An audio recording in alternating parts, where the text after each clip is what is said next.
Hey guys, it's Courtney back from Wonder in English. Today I wanted to give you guys 5 common writing mistakes that I see my students make all the time. So let's get started.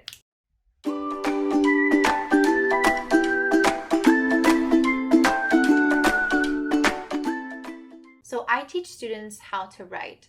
Some of this is just for business writing or for IELTS, various things like that. So if you're interested, you can actually book a class with me on wonderinenglish.com and I can help you with your writing as well. So here are the 5 most common writing mistakes I see my advanced English students make. The very first one is an incorrect use of articles.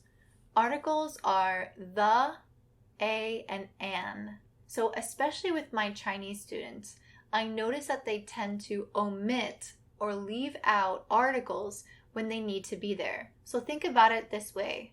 We're normally going to use an article with countable nouns.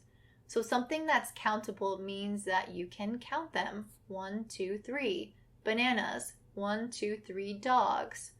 You couldn't say 1, 2, 3 advices. So advice would be an uncountable noun.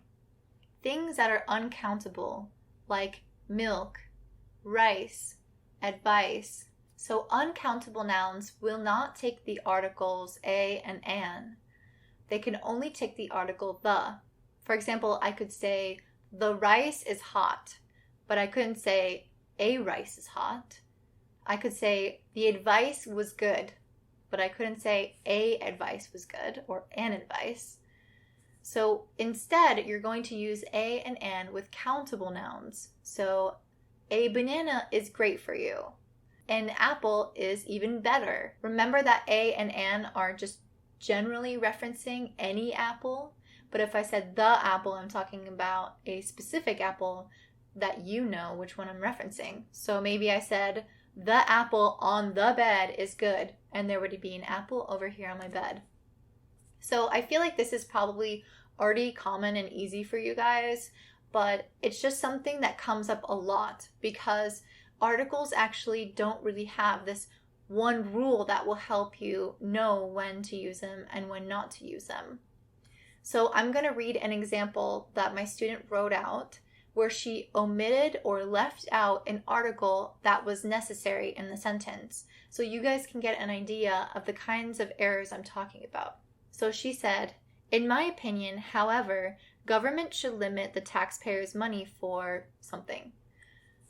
So listen carefully. Where is the missing article? In my opinion, however, government should limit the taxpayers' money. So she did use an article with the taxpayers' money. What's the other noun or the subject? And does it have an article and does it need one? So the other noun or the subject of the sentence is government. And she left out the. So it would have sounded a lot better if she said, "In my opinion, the government should do this." Instead, she said government. So here's a case in which we do need an article. In English, I feel like we tend to use articles around 85% of the time. So if you're not sure whether or not there should be a the, a, or an in front of the word, then go ahead and just do it anyway. Go ahead and put the article there anyway, because the majority of the time it will take an article. The second most common mistake, and one that's very challenging to fix, is the incorrect preposition after a verb. So prepositions are challenging in English, especially because oftentimes we compare multiple prepositions after the same verb and they have different meanings, or you would use them in different situations. So it's super challenging in order to learn each individual preposition and verb pair. My recommendation would be to check out my video on phrasal verbs, which I'll link up here above, because I break down the most common phrasal verbs, and there's actually a study online in which you can find the top 100 most common phrasal verbs. Phrasal verbs, if you don't already know, is a combination between a verb and oftentimes a preposition. So go would be a verb, but go out would be a phrasal verb, and that has a different meaning. In the links below, I'll have a document that you can get with the 100 most common phrasal verbs in English. As long as you just put your email in, it will send it to you. So if you guys can learn these, it will encompass the majority of the phrasal verbs that you hear people use on a day-to-day basis. So I really suggest checking that out at the link below. It'll be titled Phrasal Verbs Free Worksheet. So I'm going to go ahead and read now some of the mistakes that I've had my students make in their papers with regards to incorrect prepositions. Listen carefully and see if you have made the same mistakes in your writing, or try to see if what I'm saying sounds incorrect. If it does, that's good, because then you're building the ear to understand when something is not sounding right in English. So the first one was investing on the welfare of arts. Investing on something. It should be investing in something. So if you think about it, we're putting our money in something, not on top of it, not on it. So we're putting our money in a fund. We're investing in it. The second one is something that's pretty common. Discuss about. So this one, you're just going to say what you discuss. You don't need the preposition about. This is a case where you do not need a preposition. So I would say, we discussed the weather today. I would not say, we discussed about the weather today. That's not correct. Another one is spend money in. What do you think the right preposition should be instead of in? I'll give you guys a second to guess. Okay, it should be spend money on.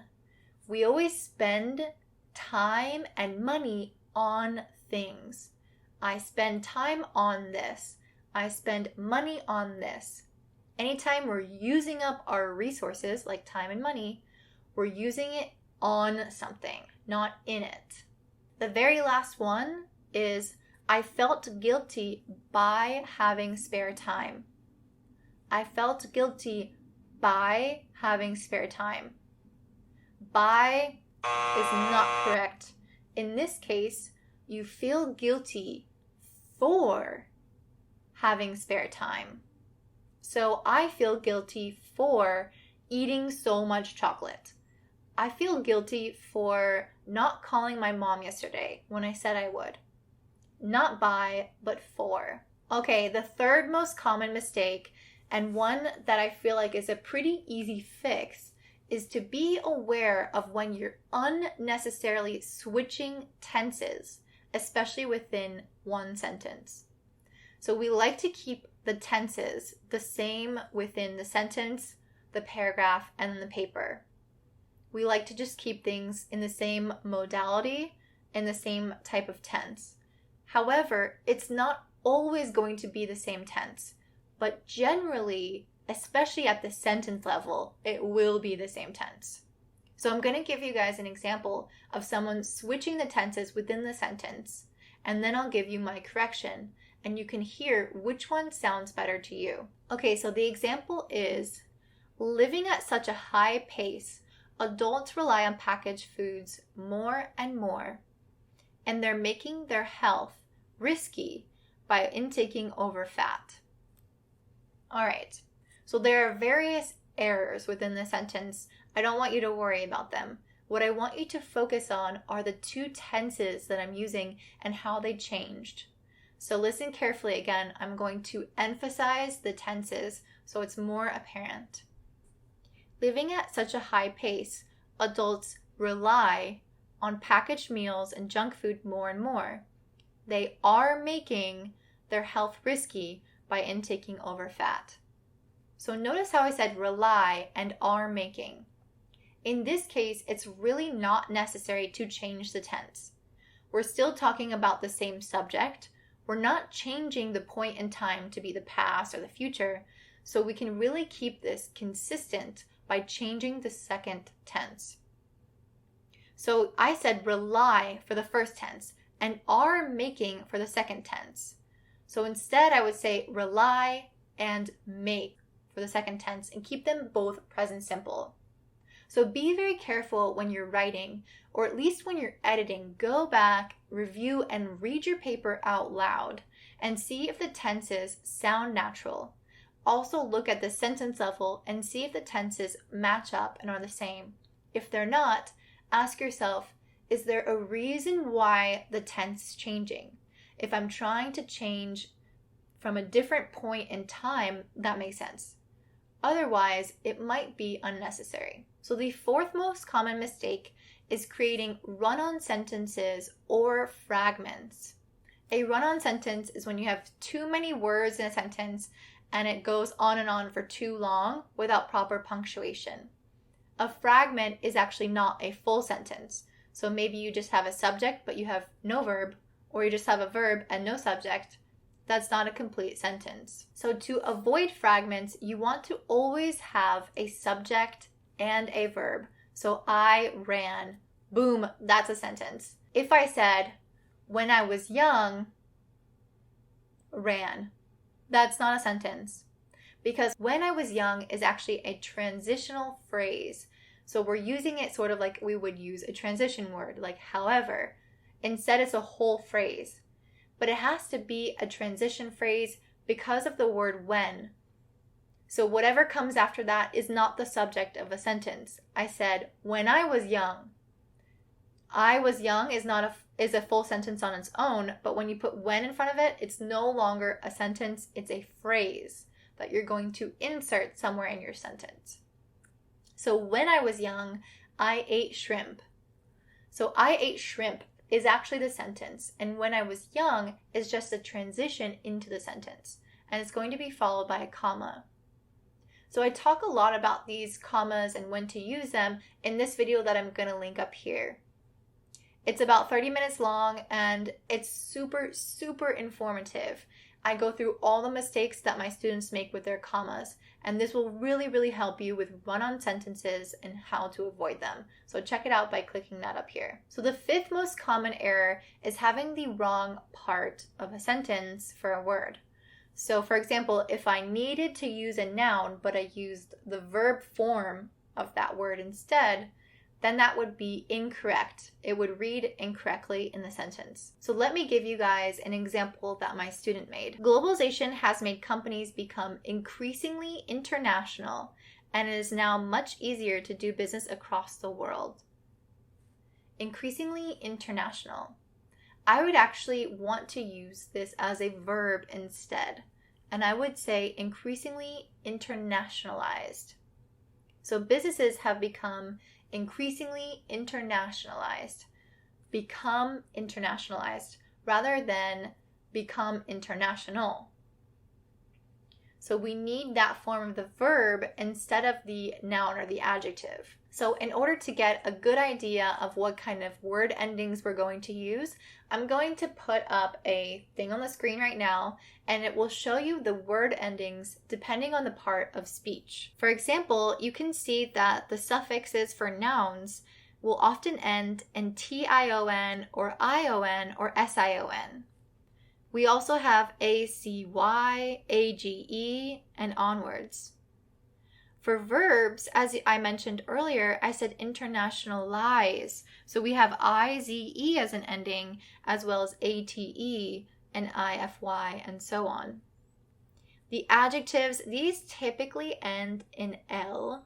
So we might have al or ful or ly, although we do have other ones as well. And adverbs are the easiest ones because these always end in ly.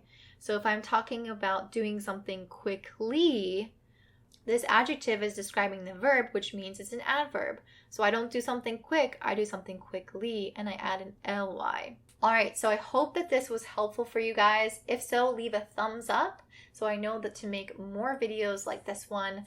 Leave a comment below about the mistakes that you make or the questions that you have with your own writing.